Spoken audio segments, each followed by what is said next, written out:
Gam yakar, kaygı önlür, hasret bilen ömrüm geçer ey garip. Merekede ornun yoktur, 35'te saçın aktır ey garip.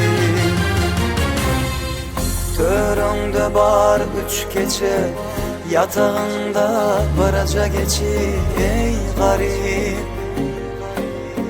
Ödümün tüfada adam, doydum mu yalan dünyadan ey garip.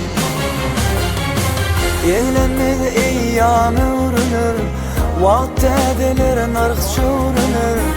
Sana bir dövran gelir, senin batın gelir ey garip. Kaygı yetme yıkar seni, ölçme boğdu atar seni ey garip. Ey garip, ey garip. Ne ölüsen ne de diri ey garip.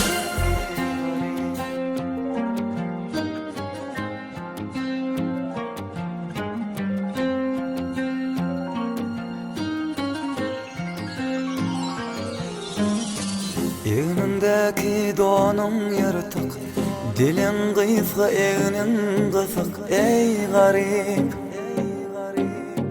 Keriyetene bergilisen, tüysür yanan görgülsen ey garip. Yalançılı abatlı sen, her iş Allah'danlar bilsen ey garip. Bilgin kıyamet manasın, belki onu cennet desen ey garip. Yalvarar sen elin açıp, her sekir asmana bakıp, bu dert senden gitme kaçıp. Yalvarar sen var Allah deyip,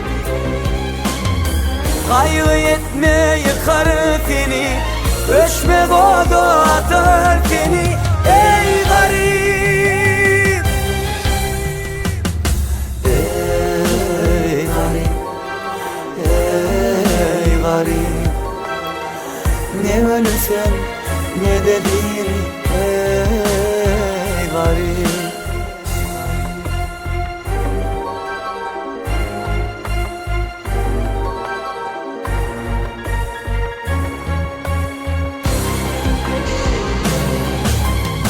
Kaygı yetme yıkar seni, ölçme boğdu atar seni ey garip.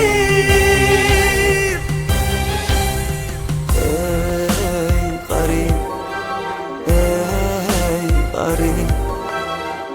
Ne ölüsen ne de diri ey garip.